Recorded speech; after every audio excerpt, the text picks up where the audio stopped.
وصلی اللہ تعالی علی خیر خلقہ سیدنا و نبینا و مولانا محمد وعلى آلہ واصحابہ وبارک وسلم تسلیما کثیرا. وعن ابی ہریرۃ رضی اللہ عنہ قال قال رسول اللہ صلی اللہ علیہ وسلم ثلاثة لا ترد دعوتهم الصائم حين يفطر والإمام العادل ودعوة المظلوم يرفعها الله فوق الغمام وتفتح له أبواب السماء ويقول الرب وعزتي لأنصرنك ولو بعد حين. رواه الترمذي. وعنه رضي الله عنه قال قال رسول الله صلى الله عليه وسلم ثلاث دعوات مستجابات لا شك فيهن دعوة الوالد ودعوة المسافر ودعوة المظلوم. رواه الترمذي وابو داود وابن ماجہ. حضرت ابو ہریرہ رضی اللہ تعالیٰ عنہ سے مروی ہے، فرماتے ہیں کہ رسول اللہ صلی اللہ علیہ وسلم نے ارشاد فرمایا، تین شخص ایسے ہیں جن کی دعا رد نہیں کی جاتی. ثلاثة لا ترد دعوتهم، تین آدمی ایسے ہیں جن کی دعا رد نہیں کی جاتی، یعنی ضرور قبول ہوتی ہے. الصائم حین یفطر، ان میں پہلا شخص ہے روزہ دار جس وقت وہ افطار کرتا ہے، یعنی روزہ دار کی دعا افطار کے وقت. اس وقت کی روزہ دار کی دعا فرماتے ہیں کہ رد نہیں ہوتی، ضرور اس کو قبولیت سے نوازا جاتا ہے. الصائم حین یفطر، روزہ دار جس وقت افطار کرتا ہے اس افطار کے وقت کی دعا ضرور قبول ہوتی ہے. اس لیے روزہ دار کو خواہ وہ رمضان کے فرض روزے رکھ رہا ہو یا عام دنوں میں نفل روزے رکھ رہا ہو، اپنے روزے کے افطار کے وقت اس کو کچھ دیر کچھ لمحہ دعا کا ضرور اہتمام کر لینا چاہیے. والامام العادل، اور دوسرے انصاف پسند حکمراں، چاہے پوری مملکت کا حکمراں ہو، ایک شہر کا ہو، ایک علاقے کا ہو، ایک گھر کا ہو، جو کسی نہ کسی درجے میں حاکم ذمہ دار ہے اور اس کے کچھ ماتحت ہیں، وہ اپنی رعایا کے ساتھ ماتحتوں کے ساتھ سلوک و معاملات میں عدل و انصاف، مساوات اور برابری کا معاملہ کرتا ہے، ناانصافی اور ظلم کا برتاؤ نہیں کرتا. تو فرماتے ہیں کہ ایسا انصاف پسند حکمراں بھی اگر دعا کرتا ہے اس کی دعا قبول ہوتی ہے، رد نہیں ہوتی. ودعوۃ المظلوم یرفعها اللہ تعالی فوق الغمام، اور تیسرے مظلوم کی دعا جو بہت ہی دکھیارا اور مصیبت کا مارا اور ستایا ہوا ہو، ایسا مظلوم اور مفلوک آدمی بھی اگر دعا کرتا ہے وہ بھی دعا اللہ تعالیٰ رد نہیں فرماتے ہیں، قبول کرتے ہیں. مظلوم کی دعا کے بارے میں آگے مزید فرماتے ہیں، یرفع اللہ تعالیٰ فوق الغمام، اللہ تعالیٰ اس کو آسمان سے اوپر اٹھا لیتے ہیں، بادل کے اوپر اٹھا لیتے ہیں. وتفتح لها ابواب السماء، اور اس کے لیے آسمان کے دروازے کھول دیے جاتے ہیں، وہ بڑی تیزی کے ساتھ اوپر جاتی ہے، اس دعا کا استقبال کیا جاتا ہے، یعنی وہ قبول کی جاتی ہے، رد نہیں کی جاتی. اس لیے اگر کوئی مظلوم ہو تو اس کی حمایت کرنا، اس کا ساتھ دینا، ظالم کے ظلم سے اس کو بچانے کی کوشش کرنا، اس کو تسلی دلانا، صبر دلانا، کسی بھی طریقے سے جو کسی مظلوم کی مدد کرتا ہے اور مظلوم اپنے حمایتی اور مدد کرنے والے کے لیے اگر دعا کر دیتا ہے تو دعا ضرور قبول ہوتی ہے. اور ایسے ہی اگر مظلوم اپنے ظالم کے خلاف بد دعا کر دے وہ بھی قبول ہوتی ہے، وہ بھی رد نہیں ہوتی. تو ظالم مظلوم کی بد دعا اور دعا دونوں قبول ہوتی ہے. اگر وہ ظلم کرنے والے کے خلاف بد دعا کرے تو اس کے بھی آسمان کے اوپر جانے میں دیر نہیں لگتی، اور مظلوم کی جو لوگ حمایت کریں، اس کا ساتھ دیں، اس کو تسلی دلائیں، ایسے لوگوں کے حق میں اگر مظلوم دعا دے دے تو اس کی دعا بھی اس کے حق میں قبول ہوتی ہے۔ وَيَقُولُ الرَّبُّ وَعِزَّتِي لَأَنصُرَنَّكَ، اور مظلوم کی دعا جب اوپر پہنچتی ہے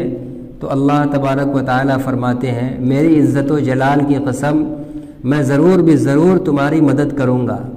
وَلَوْ بَعْدَ حِينٍ، اگرچہ کچھ زمانے کے بعد ہو۔ حین کا لفظ عربی کے اندر مطلق وقت کے ایک حصہ اور ایک لمحہ کو بھی کہا جاتا ہے، ایسے ہی حین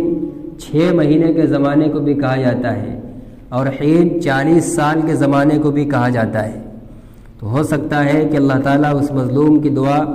قبول کرے، اس کا اثر فوری بھی ظاہر ہو سکتا ہے، 6 مہینے میں بھی ہو سکتا ہے، 40 سال میں بھی ہو سکتا ہے، اور یہ بھی ہو سکتا ہے کہ اللہ تعالیٰ اس کے اثر کو آخرت میں بطور ثواب کے ذخیرہ فرما لے، لیکن اس کی دعا رد نہیں ہونی ہے، قبول ضرور ہونی ہے۔ اس لیے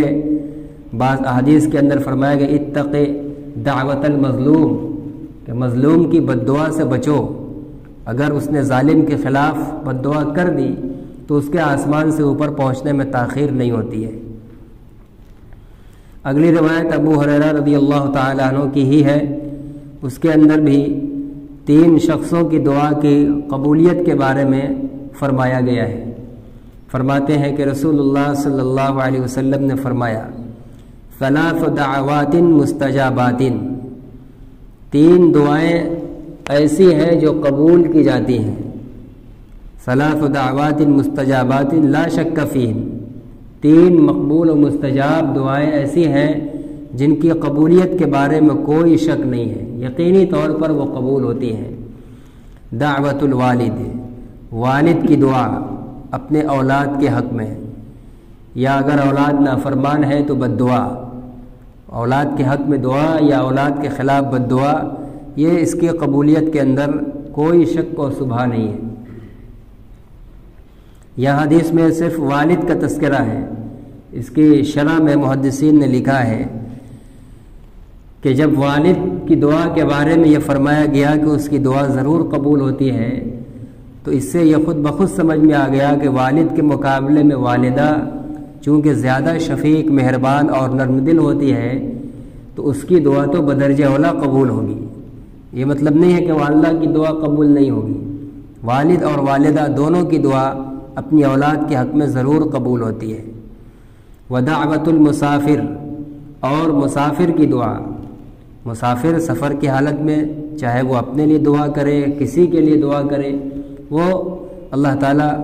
اس حال کے اندر سفر کی مشقت کی حالت میں مسافر کی دعا کو قبول فرماتے ہیں۔ اور تیسری چیز ہے ودعوت المظلوم، جو پچھلی حدیث میں تھا، مظلوم کی دعا، گویا تینوں حدیث ملا کر 5 ہو گئی۔ پہلی حدیث میں تھا روزے دار کی دعا افطار کے وقت، انصاف کرنے والے حکمراں کی دعا اور مظلوم کی دعا۔ اب اس دوسری حدیث میں 2 چیز مزید ہیں، والدین کی دعا اور مسافر کی دعا، اور مظلوم کی دعا کا ذکر دونوں ہے۔ یہ اللہ کے نبی صلی اللہ علیہ وسلم مختلف اوقات میں مختلف چیزوں کو بیان فرماتے تھے۔ کبھی آپ پر وحی کی گئی، آپ کو بتلایا گیا کہ 3 فلاں کی دعا قبول ہوگی، رد نہیں ہوگی، تو آپ نے اس کا تذکرہ کیا۔ پھر کبھی آپ کو مزید کسی کے بارے میں بتلایا گیا تو آپ نے ان کا تذکرہ کیا۔ اس طرح ان دونوں حدیثوں کو ملا کر 5 اشخاص ایسے ہو گئے جن کی دعا ضرور اللہ تعالیٰ قبول فرماتے ہیں۔ ان کے علاوہ اور بھی حضرات ہیں جو دوسری احادیث کے اندر آئیں گے۔ عن انس رضی اللہ عنہ قال قال رسول اللہ صلی اللہ علیہ وسلم ليسأل أحدكم ربه حاجته كلها حتى يسأل شسع نعله إذا انقطع۔ زاد في رواية عن ثابت البناني رحمه الله مرسلا حتى يسأله الملح وحتى يسأله شعثه إذا انقطع، رواه الترمذي۔ اس حدیث کے اندر رسول اللہ صلی اللہ علیہ وسلم یہ پیغام دے رہے ہیں کہ بندے کو اللہ سے بہت لگاؤ اور مانگنے والا ہونا چاہیے۔ یہ نہیں دیکھنا چاہیے صرف بڑی بڑی اور مشکل چیز اللہ سے مانگیں، اور جو ہم کو حقیر اور معمولی چیز سمجھ میں اس کو نہ مانگیں۔ اتنا مانگنے کی عادت پڑانی چاہیے کہ چھوٹی سے چھوٹی چیز بھی مانگی جائے۔ چنانچہ فرماتے ہیں حضرت انس رضی اللہ عنہ کہ رسول اللہ صلی اللہ علیہ وسلم نے فرمایا کہ تم میں سے ایک شخص کو اپنے پروردگار سے اپنی تمام حاجتیں مانگنی چاہیے، تمام ضرورتوں کا سوال کرنا چاہیے، یہاں تک کہ اپنے جوتے کا تسمہ بھی مانگے۔ اگر جوتے کا تسمہ ٹوٹ جائے یا کھو جائے تو آدمی اس کو دکان سے خریدے گا، پیسے کا انتظام کرے گا، لیکن اس سے پہلے اللہ سے مانگ لیں کہ اللہ میرے جوتے کا تسمہ کھو گیا ہے، ٹوٹ گیا ہے، اس کا انتظام کرا دیجیے، اور پھر اس کے بعد اسباب کو اختیار کریں۔ تو حاصل یہ کہ چھوٹا سے چھوٹی چیز بھی، حقیر سے حقیر چیز بھی، آج کے دور میں کہا جائے تسمہ بھی جوتے کا حقیر ہی چیز ہے، اور ہم لوگوں کے محاورے کی عمومی چیز، چونکہ عموماً آدمی جوتا استعمال نہیں کرتا کہ تسمہ کی ضرورت پڑے، ماچس کہہ لیا جائے، یعنی گھر میں ایک ماچس کی تلی کی ضرورت بھی پڑے تو پہلے اللہ سے ہاتھ اٹھا کر مانگ لیں، اللہ سے مانگ لیں۔ اتنا زیادہ لگاؤ ہونا چاہیے کہ صرف بڑی اور اہم چیز نہیں، حقیر سے حقیر چیز بھی اللہ سے مانگنے کی عادت ڈالے۔ چنانچہ صحابہ کرام رضی اللہ عنہم کا یہی معمول تھا، جوتے کا تسمہ بھی ٹوٹتا تھا تو پہلے اللہ کے آگے فریاد لگاتے تھے۔ چنانچہ فرماتے ہیں کہ تم میں سے ایک شخص کو اپنے پروردگار سے اپنی تمام حاجتوں کو مانگنا چاہیے، یہاں تک کہ اپنے جوتے کا تسمہ بھی مانگے جب وہ ٹوٹ جائے۔ ایک دوسری روایت میں ہے حضرت ثابت بنانی رحمۃ اللہ علیہ کے حوالے سے کہ یہاں تک کہ وہ اللہ سے نمک بھی مانگے، گھر میں نمک ختم ہو جائے جو گھر کی کھانے پینے کی اشیاء اور اسباب کا سب سے حقیر چیز ہے، سب سے سستی چیز ہے، تو وہ بھی ضرورت پڑے تو کہہ رہے ہیں اس کو بھی اللہ سے مانگے۔ وَحَتَّى يَسْأَلَهُ شِعْثَهُ، یہاں تک کہ اللہ سے اپنے جوتے کا تسمہ بھی مانگے جب وہ ٹوٹ جائے۔ حاصل یہ ہے کہ بندے کا اللہ سے مانگنے کا تعلق اور لگاؤ بہت ہونا چاہیے، کسی بھی چیز کے مانگنے میں عار نہیں محسوس کرنا چاہیے، چیز مانگی جائے اور پھر جو دنیا میں ظاہری جو اس کے اسباب ہیں اس کو اختیار کیا جائے۔ وعنہ رضی اللہ عنہ قال کان رسول اللہ صلی اللہ علیہ وسلم یرفع یدیہ فی الدعاء حتی یرا بیاض ابطیہ۔ حضرت انس رضی اللہ تعالیٰ عنہ فرماتے ہیں کہ رسول اللہ صلی اللہ علیہ وسلم دعا میں اپنے ہاتھوں کو اتنا اٹھاتے تھے کہ آپ کے بغل کی سفیدی نظر آتی تھی۔ آپ صلی اللہ علیہ وسلم دعا کے اندر اپنے ہاتھوں کو اتنا اٹھاتے تھے کہ آپ کے بغل کی سفیدی نظر آتی تھی۔ اگلی حدیث میں دوسرا طریقہ ہے، دونوں سامنے آ جائے پھر مزید بات کی جائے گی۔ وعن سہل بن سعد رضی اللہ عنہ عن النبی صلی اللہ علیہ وسلم قال کان یجعل اصبعیہ حذاء منکبیہ ویدعو۔ حضرت سہل بن سعد رضی اللہ عنہ فرماتے ہیں کہ نبی اکرم صلی اللہ علیہ وسلم اپنی انگلیوں کو اپنے موڑوں کے مقابلے میں برابر میں کرتے تھے اور پھر دعا کرتے تھے۔ تو حضرت انس رضی اللہ تعالیٰ عنہ کی روایت میں ہے کہ آپ ہاتھوں کو اتنا اٹھاتے تھے کہ بغل کی سفیدی نظر آتی تھی۔ یہ جب ہوگا جب ہاتھ کو کندھے سے اوپر اٹھایا جائے گا تب بغلیں کھلیں گی، اور انگلیوں کو، ہاتھ کو، ہتھیلی کو موڑھے کے برابر کیا جائے تب بغل نہیں کھلے گی۔ تو گویا دو حدیث میں دو طریقہ دعا میں ہاتھ اٹھانے کا سامنے آیا۔ محدثین لکھتے ہیں کہ عام حالات میں، اکثر حالات میں آپ کا معمول یہ تھا جو حضرت سہل بن سعد بیان فرما رہے ہیں کہ اپنے موڑھے اور کندھے کے مقابل میں اٹھاتے تھے۔ ابھی آگے روایت آئے گی، بعض روایت میں یہ بھی ہے کہ سینے کے مقابل میں اٹھاتے تھے۔ تو تین طریقہ منقول ہے، لیکن یہ جو طریقہ ہے کہ اپنے ہاتھ کو اتنا اٹھاتے تھے کہ بغل نظر آنے لگتی تھی، یہ جب بہت شدت کی حالت ہو، قحط پڑا ہوا ہو، خاص طور سے جب استسقاء بارش نہ ہو اور اس کی جب دعا ہوتی تھی تو اس میں آپ کا یہ معمول ہوتا تھا، ورنہ عام حالات کے اندر سینے کے مقابلے میں یا زیادہ سے زیادہ کندھے کے مقابلے میں یہ ہاتھ اٹھانا دعا کے اندر مسنون عمل ہے۔ عمومی حالات کے اندر اس طریقے سے اٹھانا یہ مناسب نہیں ہے۔ یہ جو حضرت انس رضی اللہ تعالیٰ عنہ آپ صلی اللہ علیہ وسلم کا یہ عمل نقل کر رہے ہیں کہ دعا میں آپ اتنا ہاتھ اٹھاتے تھے کہ سفیدی بغل کی نظر آتی تھی، تو محدثین نے لکھا ہے کہ یہ کبھی کبھار ہوتا تھا، یہ آپ کا ہمیشہ کا معمول نہیں تھا۔ ہمیشہ کا معمول کندھے یا سینے کے مقابل تک ہاتھ اٹھانے کا ہوتا تھا۔ اس لیے اس چیز کا خیال رکھنے کی ضرورت ہے۔ حدیث کا مفہوم اور اس کی مراد محدثین نے جو صحابہ کرام کے عمل اور ان کے حوالے سے نقل فرمائی ہے، جب تک ان کو نہ سنا اور سمجھا جائے تو رسول اللہ صلی اللہ علیہ وسلم کی حدیث کا صحیح مفہوم سمجھ میں نہیں آئے گا۔ آدمی بسا اوقات اگر ان محدثین سے کٹ کر سمجھنا چاہے گا، علماء سے کٹ کر سمجھنا چاہے گا، تو حدیثوں کے بارے میں شک و شبہے میں پڑ جائے گا۔ چنانچہ ایک بہت بڑے محدث ہیں سفیان ابن عیینہ رحمۃ اللہ علیہ، انہوں نے لکھا ہے کہ حدیثیں رسول اللہ صلی اللہ علیہ وسلم کی حدیثیں اگر ان کے معنی اور مفہوم کو اس کے حدیث کے ماہر علماء سے سمجھے بغیر سمجھنے کی کوشش کی جائے گی تو آدمی گمراہی میں پڑ جائے گا۔ جیسے یہی دو حدیث بالکل دو سطر میں مل کر سامنے آ گئی، ایک صحابی نقل کر رہے ہیں کہ ہاتھ اتنا اٹھاتے تھے کہ بغل نظر آتی تھی،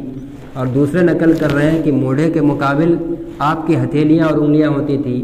تو دونوں میں بظاہر ٹکراؤ ہے۔ دونوں کیسے ہو سکتا ہے؟ موڑھا بغل اسی وقت نظر آئے گی جب کندھے سے اوپر ہاتھ اٹھایا جائے گا، اور کندھے کے مقابل جب ہتھیلی ہوگی تو بغل چپکی ہوئی رہے گی، کھلے گی نہیں۔ تو محدثین نے اس کا مفہوم نقل فرمایا ہے کہ عام حالات میں کندھے کے مقابل اٹھاتے تھے، جیسا کہ عموماً ہم لوگ وہی دیکھا کرتے ہیں، اور جب بہت شدت کا وقت ہوتا تھا، بہت بڑی مصیبت مشقت ہے، قحط ہے، بارش کی دعا ہو رہی ہے، ایسے وقت میں مزید چونکہ آدمی روتا اور گڑگڑاتا ہے، تو رونے اور گڑگڑانے میں جب زیادتی ہوتی ہے، لجاجت ہوتی ہے، تو ہاتھ اوپر اٹھ جایا کرتے ہیں۔ تو ایسے حالات میں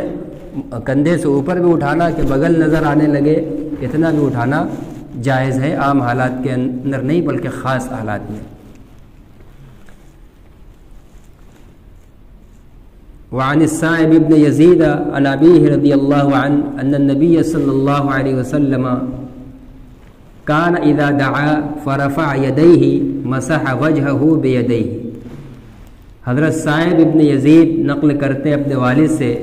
کہ نبی اکرم صلی اللہ علیہ وسلم جب دعا فرماتے تھے تو اپنے ہاتھوں کو اٹھاتے تھے، جب اپنے دعا کرتے تھے اور ہاتھ کو اٹھاتے تھے، مسح وجهه بيديه، تو پھر دعا کے ختم پر اپنے ہاتھوں سے اپنے چہرے کو پھیرتے تھے، ہاتھ کو چہرے پر ملتے تھے نبی اکرم صلی اللہ علیہ وسلم، جس کا ذکر پچھلے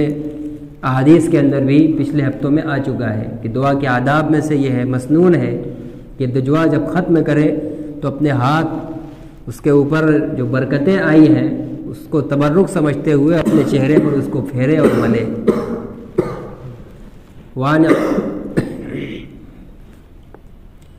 ابن عمر رضی اللہ عنہ انه يقول ان رفعكم ايديكم بدعة ما زاد رسول الله صلی اللہ علیہ وسلم على هذا یعنی الى الصدر۔ حضرت عبداللہ ابن عمر رضی اللہ تعالیٰ عنہ کہتے ہیں کہ تمہارا اپنے ہاتھوں کو اٹھانا بدعت ہے۔ یہ حضرت عبداللہ ابن عمر کے زمانے میں لوگ عام حالات میں کندھوں سے اوپر اٹھانے لگتے، جو اوپر ابھی حدیث میں آیا تھا کہ آپ اپنے ہاتھ کو دعا میں اتنا اٹھاتے کہ سفیدی نظر آنے لگتی بغل کی۔ تو عبداللہ ابن عمر کے زمانے میں لوگ ہمیشہ دعا مانگتے ایسے ہی اوپر اٹھاتے ہیں، جبکہ بتلایا گیا کہ وہ ہمیشہ کے لیے نہیں ہے، جب کوئی بڑی مصیبت اور سخت شدت کے حال میں کوئی دعا ہو رہی ہو تب اتنا اٹھانا ہے۔ لیکن انہوں نے دیکھا کہ لوگ عام حالات میں اونچا ہاتھ اٹھا رہے ہیں، کندھوں سے اوپر اٹھا رہے ہیں،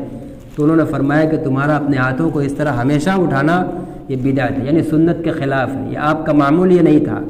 رسول اللہ صلی اللہ علیہ وسلم عام حالات میں سینے سے زیادہ اوپر نہیں کرتے تھے، عام حالات کے اندر سینے سے زیادہ نہیں کرتے تھے۔ سینے سے زیادہ یہ عبداللہ ابن عمر رضی اللہ تعالیٰ عنہ اپنے علم کے مطابق کہہ رہے ہیں، ورنہ دوسرے صحابہ سے ہمیں یہ بھی پتہ چلا ہے کہ آپ کندھے کے برابر بھی اٹھاتے تھے۔ تو عام حالات کے اندر سینے تک یا کندھے کے مقابل تک اٹھانا یہ مسنون ہے، اور کوئی بڑی مصیبت آ پڑی ہو، شدت ہو، اور اس وقت خصوصی دعا ہو رہی ہو تو اب اس کے لیے مزید اٹھانا بھی جائز ہے۔ وعن ابی بن کعب رضی اللہ عنہ قال کان رسول اللہ صلی اللہ علیہ وسلم اذا ذکر احدا فدعا له بدأ نفسه، رواہ الترمذی۔ حضرت ابی بن کعب رضی اللہ تعالیٰ عنہ فرماتے ہیں کہ رسول اللہ صلی اللہ علیہ وسلم جب کسی کا ذکر کرتے، جب کوئی آپ کو یاد آ جاتا، فدعا له، اور آپ اس کے لیے دعا کرتے، بدأ بنفسه، تو اپنے آپ سے شروع کرتے۔ کسی کی یاد آ جاتی، یوں ہی یاد آ جاتی، یا کسی نے کچھ کہہ رکھا ہو، اپنے حالات بتا رکھے ہو، اس کے حالات کی یاد آ گئی، تو جب اس کے لیے دعا فرماتے تو پہلے اپنے لیے بھی دعا کرتے۔ اس سے معلوم ہوا کہ مسنون یہ ہے کہ جب کسی کے لیے دعا کرے تو بندہ اپنے لیے بھی پہلے اپنے کو شروعات کرے، دعا میں اپنے کو شامل کرے، یہ نہیں کہ اپنے کو مستغنی سمجھتے ہوئے جس نے کہا صرف اسی کے لیے دعا کر دیا۔ مثلا اگر مغفرت کی دعا کر رہا ہے کسی کے لیے تو پہلے اپنے لیے شامل، اللہم اغفر لی ولفلاں، اے اللہ مجھے بخش دے، اور جس کا پھر ہو اس کا نام لے کر اس کا حوالہ دے۔ تو یہ آپ صلی اللہ علیہ وسلم کا ایک معمول اور ایک عادت تھی کہ جب کسی کی یاد آتی اور اس کو دعا دیتے تو اس دعا میں پہلے اپنے کو شامل کرتے۔ وعن ابی سعید الخدری رضی اللہ عنہ ان النبی صلی اللہ علیہ وسلم قال ما من مسلم يدعو بدعوة ليس فيها اثم ولا قطيعة رحم الا اعطاه الله بها احدى ثلاث۔ حضرت ابو سعید خدری رضی اللہ تعالیٰ عنہ سے مروی ہے کہ نبی اکرم صلی اللہ علیہ وسلم نے فرمایا کہ جو مسلمان کوئی دعا کرتا ہے، ایسی دعا جس میں کوئی گناہ اور رشتہ داری توڑنے کی بات نہ ہو، گناہ کی دعا نہ ہو، قطع رحمی اور رشتہ ناتا توڑنے کی دعا نہ ہو، گناہ سے پاک دعا کوئی بھی بندہ دعا کرتا ہے تو اللہ تعالیٰ اس کو 3 چیزوں میں سے ایک چیز ضرور دیتے ہیں۔ جو بالکل شروع کے اندر میں نے تذکرہ کیا تھا وہ چیز اس حدیث کے اندر ابو سعید خدری رضی اللہ عنہ کی حدیث میں موجود ہے کہ جو بھی بندہ مسلم کوئی دعا کرتا ہے تو اللہ تعالیٰ اس کو 3 چیزوں میں سے ایک چیز اس دعا کے بدلے میں دیتے ہیں۔ اما ان يعجل له دعوته، یا تو اللہ تعالیٰ اس کے لیے اس کی دعا کو فوری قبول کر لیتے ہیں، یعنی جو اس نے مانگا ہے فوراً اس کو وہی چیز مل جاتی ہے۔ وَإِمَّا أَن يَدَّخِرَهَا لَهُ فِي الْآخِرَةِ، یا اللہ تعالیٰ اس کے لیے اس دعا کے ثواب کو آخرت میں ذخیرہ بنا دیتے ہیں، کچھ نہیں دیتے ہیں، جو مانگا وہ نہیں مل رہا ہے بلکہ اس دعا کے مانگنے کا بہت بڑا ثواب آخرت میں اس کے لیے ذخیرہ بنا کر جمع کر دیتے ہیں۔ وَإِمَّا أَن يَصْرِفَ عَنْهُ مِنَ السُّوءِ مِثْلَهَا، اور یا تو اس سے اسی دعا جیسی برائی دور کر دیتے ہیں، جتنی اور جیسی اس نے دعا مانگی ہے اس کی دعا کے بقدر اللہ تعالیٰ اس سے شر اور برائی دور کر دیتے ہیں۔ تو یہ 3 طریقہ ہوتا ہے دعا کی قبولیت کا۔ اس لیے مانگی ہوئی چیز بے عینی نہ ملے تو آدمی کو مایوس نہیں ہونا چاہیے کہ اتنے دنوں سے ہم دعا مانگ رہے ہیں کچھ پتہ ہی نہیں چل رہا ہے، قبولیت کے آثار نہیں دکھ رہے۔ نہیں، قبولیت کے آثار صرف وہ نہیں ہے جو ہم سمجھ رہے ہیں کہ مانگا ہوا مل جائے، اس لیے کہ ہم مانگتے ہیں اپنے ناقص خیال کے مطابق، ہمارا علم ناقص ہے، ہماری سوچ محدود ہے، اور اللہ تعالیٰ جو ہمارے بنانے والے ہیں، ہمارے پالنے والے ہیں، پالنے والا زیادہ جانتا ہے کہ ہماری اس مخلوق کو، ہمارے اس ماتحت کو کب کس چیز کی ضرورت ہوتی ہے۔ ہم اپنی نادانی میں ایک چیز مانگتے رہتے ہیں، مانگ بیٹھتے ہیں، لیکن اللہ کی مصلحت کا تقاضا ہوتا ہے کہ یہ نادانی میں مانگ رہا ہے، یہ چیز اس کے لیے خیر نہیں ہے، اللہ تعالیٰ نہیں دیتے ہیں۔ تو پھر اس کے لیے یا تو آخرت میں اس کو ذخیرہ ثواب کے طور پر بنا دیتے ہیں، یا اس کے اوپر سے آنے والی کوئی برائی اور مشقت ہٹا دیتے ہیں۔ اور جب اللہ تعالیٰ دیکھتے ہیں کہ ہاں جو چیز بندہ مانگ رہا ہے وہ اس کے لیے دینا مصلحت ہے، مناسب ہے، تو اللہ تعالیٰ اس کو دے بھی دیتے ہیں۔ تو اس لیے یہ 3 طریقہ ہے۔ کبھی یہ سوچ کر دعا میں کمی نہیں کرنی چاہیے، کتنے دنوں سے کر رہے ہیں کچھ دکھا نہیں اثر مومن کی دعا ضرور دکھلاتی ہے۔ بس یہ ہے کہ اثر کا 3 طریقہ ہے، اس کو ہم دماغ میں بیٹھا لیں۔ اگر دعا مانگی ہوئی چیز نہیں ملی ہے تو اس کا مطلب یہ ہے کہ یا تو کوئی بڑی مصیبت آنے والی تھی وہ ہٹائی گئی ہے، یا آخرت میں اس کو ذخیرہ بنا کے رکھا گیا ہے۔ جب صحابہ کو آپ نے بیان فرمایا تو صحابہ نے کہا، قالو، صحابہ اکرام نے کہا، اذن نکثر، تب تو ہم خوب دعا کریں گے۔ جب دعا کی قبولیت یہ ہے کہ اس کو ثواب بڑھا کر آخرت میں جمع کیا جاتا ہے اور اس کے برکت سے مصیبت بھی ہٹائی جاتی ہے، تو صحابہ نے کہا کہ تب تو ہم خوب دعا کریں گے تاکہ خوب ہمارا ثواب بڑھتا رہے، خوب مانگتے رہیں گے، دنیا میں ملے نہ ملے ثواب تو بڑھتا رہے گا۔ قال، تو آپ صلی اللہ علیہ وسلم نے فرمایا کہ اللہ اکثر، اللہ تعالیٰ کا فضل بھی بہت زیادہ ہے، جتنا مانگتے جاؤ گے اس کے خزانے غیب میں کوئی کمی ہونے والی نہیں، وہ دیتا چلا جائے گا، دیتا جائے گا، اس لیے تم لوگ جتنا مانگ سکتے ہو مانگو، اللہ تعالیٰ بھی بہت زیادہ فضل والے ہیں۔ وعن ابن عباس رضی اللہ عنہما عن النبی صلی اللہ علیہ وسلم قال خمس دعوات یستجاب لہن دعوت المظلوم حتی ینتصر ودعوت الحاج حتی یصدر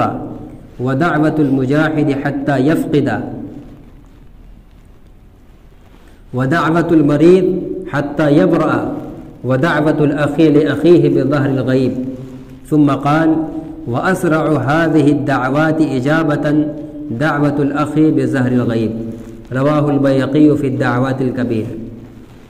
حضرت عبداللہ ابن عباس رضی اللہ عنہما فرماتے ہیں کہ نبی اکرم صلی اللہ علیہ وسلم نے ارشاد فرمایا، 5 دعائیں ایسی ہیں جن کو ضرور قبول کیا جاتا ہے۔ ابھی پیچھے جو حدیث آئی تھی جس میں 2 حدیث ملا کر 5 چیزیں اور 5 لوگوں کی دعائیں ہوئی تھیں، اس میں مزید دوسرے کچھ لوگ ہیں۔ فرما رہے کہ 5 دعائیں ایسی ہیں جن کو ضرور قبول کیا جاتا ہے۔ دعوت المظلوم حتی ینتصر، مظلوم کی دعا یہاں تک کہ وہ انتقام لے لے۔ مظلوم اگر اپنے ظالم سے انتقام اور بدلہ لے لے اور پھر اس کے بعد اس کے خلاف بد دعا کرے، پھر قبول نہیں ہوگی۔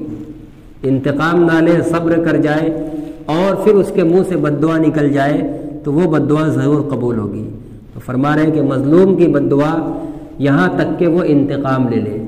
انتقام لینے سے پہلے اس کی دعا ضرور قبول ہوگی۔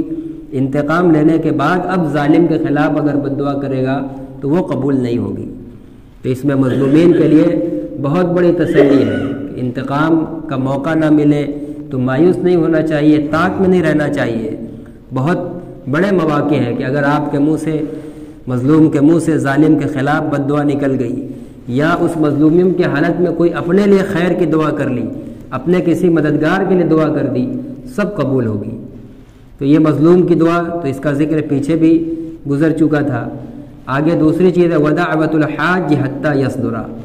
اور حاجی کی دعا یہاں تک کہ وہ گھر واپس آ جائے۔ گھر واپس آنے سے پہلے تک حاجی بشرطے کہ وہ حج مبرور کرنے والا ہو اور حج کے درمیان گناہ کبیرہ سے بچ رہا ہو، تو ایسے حاجی کی دعا بھی ضرور قبول ہوتی ہے۔ ودعوت المجاہد، اور اللہ کے راستے میں کفار سے جہاد کرنے والے کی دعا۔ حتی یفقد، یہاں تک کہ وہ جہاد سے فارغ ہو جائے۔ جہاد میں جب تک وہ مشغول ہے، لگا دعا کر رہا ہے، تو اللہ تعالیٰ اس کی دعا کو ضرور قبول کر لیں گے جب تک کہ جہاد سے واپس نہ لوٹ جائے۔ ودعوت المریض حتی یبرأ، اور مریض کی دعا جب تک کہ وہ شفایاب نہ ہو جائے، جب تک شفایاب نہیں ہو رہا ہے، حالت مرض میں ہے، جو بھی دعا کرے گا اپنے لیے، غیر کے لیے، کسی کے لیے، اس کی دعا ضرور قبول ہوگی۔ اس لیے مریضوں سے، بیماروں سے دعا کی درخواست کا حکم دیا گیا ہے۔ ودعوت الاخ لاخیہ بظہر الغیب، اور ایک بھائی کی اپنے بھائی کے لیے پیٹھ پیچھے دعا، چاہے وہ سگا بھائی ہو چاہے مسلمان بھائی ہو، اپنے کسی مسلمان بھائی کے لیے دعا کر رہا ہے، اس کا ذکر کیے بغیر اور اس کے منہ پر نہیں، پیٹھ پیچھے کر رہا ہے۔ پیٹھ پیچھے کا مطلب یا تو غائبانہ،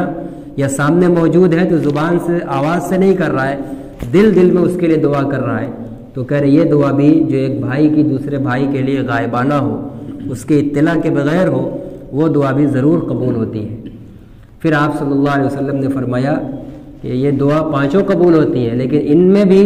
سب سے زیادہ تیز قبول ہونے والی دعا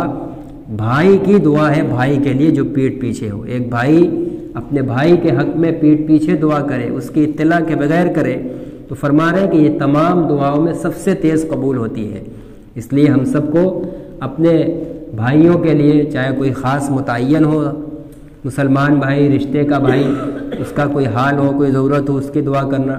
یا مطلقاً مسلمان بھائیوں کے لیے، پوری امت کے مسلمانوں کے لیے دعا کرنا،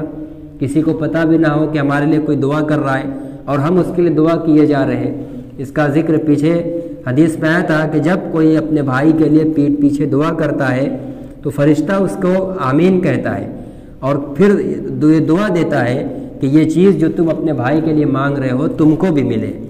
اب تمہاری دعا اس بھائی کے حق میں بظاہر ظاہر ہو یا نہ ہو، فرشتے کی دعا جو معصوم ہے ان کی تو تمہارے حق میں ضرور قبول ہوگی۔ اس لیے اپنے حق میں کسی دعا کے قبول ہونے کا سب سے بہترین راستہ یہ ہے کہ اسی چیز کے لیے اپنے بھائی کے لیے دعا کی جائے کہ اے اللہ فلاں چیز میرے فلاں بھائی کو مل جائے، میرے مسلمان بھائیوں کو مل جائے۔ جب اپنے مسلم بھائیوں کے لیے، دوسرے بھائیوں کے لیے کسی چیز کی دعا ہم کریں گے تو وہ مانگی ہوئی چیز ہم کو ضرور ملے گی۔ تو یہ آپ صلی اللہ علیہ وسلم نے دعا کے مختلف قبولیت کے یہ آداب بتلائے ہیں، اس لیے ہم سب لوگوں کو یہ جاننے کی ضرورت ہے۔ آگے اب مختلف موقع پر جو آپ سے مسنون دعائیں اور تسبیحات منقول ہیں ان کا تذکرہ ہوگا آگے۔ اللہ تعالی ہم سب کو دعاؤں کا اہتمام کرنے کی توفیق نصیب فرمائے۔